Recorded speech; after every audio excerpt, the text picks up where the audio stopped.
ഗുരുവായൂർ ഏകാദശി ഉദയാസ്തമന പൂജ മാറ്റിയതിനെതിരായ ഹർജിയിൽ ദേവസ്വം ബോർഡിന് സുപ്രീം കോടതി ഇപ്പോൾ നോട്ടീസ് അയച്ചിരിക്കുകയാണ്. ആചാരങ്ങൾ അതേപടി തുടരണം എന്നായിരുന്നു സുപ്രീം കോടതി കഴിഞ്ഞ ദിവസം നിരീക്ഷിച്ചത്. വെബ്സൈറ്റിലെ പൂജാ പട്ടിക അതുപോലെ നിലനിർത്തണമെന്ന് സുപ്രീം കോടതി പറഞ്ഞു. ബാലഗോപാൽ വിവരങ്ങളുമായിട്ട്. ബാലഗോപാൽ, അഷ്ടമംഗല്യ പ്രശ്നം വച്ചാണ് സാധാരണഗതിയിൽ ഒരു ക്ഷേത്രത്തിലെ പൂജയിലോ ആചാരങ്ങളോ അനുഷ്ഠാനങ്ങളോ ഒക്കെ മാറ്റം വരണമെങ്കിൽ ദേവപ്രശ്നം അഷ്ടമംഗല്യ പ്രശ്നമൊക്കെ വേണം. ഇത് അല്ലാതെ ഒരു തീരുമാനത്തിൽ അവസാനം ചെയ്യുന്ന കുടുംബാംഗങ്ങൾ തന്നെ അതിനെതിരെ അത് ക്ഷേത്രത്തിന്റെ ചൈതന്യത്തെ ബാധിക്കുമെന്ന നിലയിൽ കോടതിയെ സമീപിക്കേണ്ട സ്ഥിതി ഉണ്ടായിരിക്കുന്നു. എന്തൊക്കെയാണ് കോടതി കഴിഞ്ഞ ദിവസം നിരീക്ഷിച്ചത്? ഇന്ന് എപ്പോഴാണ് കോടതിയിൽ വീണ്ടും വിഷയം വരുന്നത്?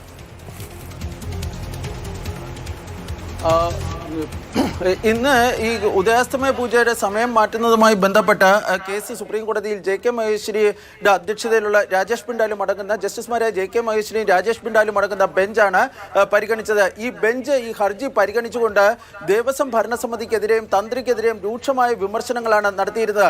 തന്ത്രിക്ക് ഏകപക്ഷീയമായി ഈ പൂജാ സമയം മാറ്റാൻ വേണ്ടി കഴിയുമോ എന്ന ഒരു പരാമർശം സുപ്രീം കോടതിയുടെ ഭാഗത്തു നിന്നുണ്ടായി. അതുപോലെ തന്നെ ഈ തിരക്ക് നിയന്ത്രിക്കുന്നതിൻ്റെ ഭാഗമായിട്ടാണ് ഇത്തരം പൂജാ സമയം, അതായത് വൃശ്ചിക മാസത്തിലെ ഏകാദശി ദിവസം നടക്കേണ്ട പൂജയുടെ സമയം തുലാമാസത്തിലേക്ക് മാറ്റിയതായി ദേവസ്വം ഭരണസമിതി സുപ്രീം കോടതിയെ അറിയിച്ചത്. അങ്ങനെ തിരക്ക് നിയന്ത്രിക്കുന്നതിന്റെ ഭാഗമായി ഈ പൂജാ സമയത്തിൽ മാറ്റം വരുത്താൻ വേണ്ടി കഴിയുമോ എന്ന ചോദ്യവും ഈ ബെഞ്ചിന് നേതൃത്വം നൽകിയ ജസ്റ്റിസ് JK മഹേശ്വരി ചോദിക്കുകയും ചെയ്തു. ഈ തിരക്ക് ഒരു അഡ്മിനിസ്ട്രേറ്റീവ്, അതായത് തിരക്ക് ക്രൗഡ് മാനേജ്മെന്റ് എന്നത് ഒരു ഭരണപരമായ കാര്യമാണ്. ആ ഭരണപരമായ കാര്യത്തിന്റെ പേരിൽ ഭഗവാന് അർപ്പിക്കേണ്ട പൂജകളിൽ മാറ്റം വരുത്തുന്നതിന് ആർക്കെങ്കിലും അധികാരമുണ്ടോ എന്ന ചോദ്യവും സുപ്രീം കോടതി ചോദിക്കുകയും ചെയ്തു. തുടർന്ന് ആചാരങ്ങളിൽ മാറ്റം ഉണ്ടാകാതിരിക്കുക എന്നതാണ്, മാറ്റം ഉണ്ടാകാൻ പാടില്ലായിരുന്നു എന്ന സുപ്രധാനമായ നിരീക്ഷണവും സുപ്രീം കോടതി നടത്തുകയും ചെയ്തു. ഇതിനുശേഷമാണ് കേസിൽ ഈ എതിർകക്ഷിയായ ഗുരുവായൂർ ദേവസ്വം ഭരണസമിതിക്ക് സുപ്രീം കോടതി ഇപ്പോൾ നോട്ടീസ് അയച്ചിരിക്കുന്നത്. അതിനു പുറമെ ഈ ഗുരുവായൂർ ക്ഷേത്രവുമായി ബന്ധപ്പെട്ട് ക്ഷേത്രത്തിന്റെ വെബ്സൈറ്റിലുള്ള പൂജ, അതായത് നിലവിലെ പൂജകളെ സംബന്ധിച്ചുള്ള മുഴുവൻ വിവരങ്ങളും അതുപോലെ നിലനിർത്തണമെന്ന് സുപ്രീം കോടതി നിർദ്ദേശിക്കുകയും ചെയ്തു. അതിലേതെങ്കിലും തരത്തിലുള്ള മാറ്റം ഇനി വരുത്തുകയാണെങ്കിൽ സുപ്രീം കോടതിയുടെ അനുമതിയോടുകൂടി മാത്രമേ മാറ്റാൻ വേണ്ടി കഴിയുകയുള്ളൂ എന്നും സുപ്രീം കോടതി വ്യക്തമാക്കുകയും ചെയ്തു.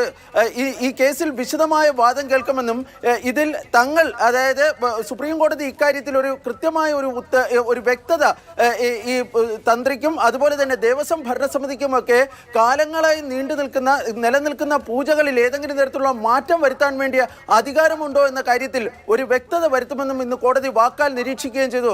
ഇന്ന് ഗുരുവായൂർ ദേവസ്വം ബോർഡിന് വേണ്ടി ഹാജരായ അഭിഭാഷകന് കോടതിയും തമ്മിൽ ശക്തമായ ഒരു വാദപ്രതിവാദമുണ്ടായി. കാരണം ഈ തന്ത്രി ആവശ്യപ്പെട്ടതിന്റെ അടിസ്ഥാനത്തിലാണ് തങ്ങൾ ഇത്തരത്തിലൊരു മാറ്റം വരുത്തിയതെന്നായിരുന്നു ദേവസ്വം ഭരണസമിതിക്ക് വേണ്ടി ഹാജരായ സീനിയർ അഭിഭാഷകൻ PV ദിനേശ് കോടതിയിൽ പറഞ്ഞത്. പക്ഷേ അതിനോട് കോടതി വിയോജിക്കുകയാണ് ഉണ്ടായത്. കാരണം ഈ ക്രൗഡ് മാനേജ്മെന്റിന്റെ പേരിൽ ഇത്തരം ഒരു മാറ്റം വരുത്താൻ വേണ്ടി ഭരണപരമായ കാര്യങ്ങളൊക്കെ തീരുമാനിക്കാൻ ഒരുപക്ഷെ ദേവസ്വത്തിന് അതിൻ്റെതായ അധികാരമുണ്ടാകും. പക്ഷേ പൂജ അല്ലെങ്കിൽ ആചാരങ്ങൾ അനുഷ്ഠാനങ്ങൾ അതൊക്കെ തന്ത്രിയുടെ അല്ലെങ്കിൽ നേരത്തെ എതിർകക്ഷികൾ ആവശ്യപ്പെടുന്നത് പോലെ അഷ്ടമംഗല്യ പ്രശ്നമൊക്കെ വെച്ച് മാത്രം ചെയ്യേണ്ട കാര്യമെന്നാണ് അവർ വാദിക്കുന്നത്. എന്തായാലും സുപ്രീം കോടതി എന്താണ് ഈ കാര്യത്തിൽ പറയുന്നത് നോക്കാം.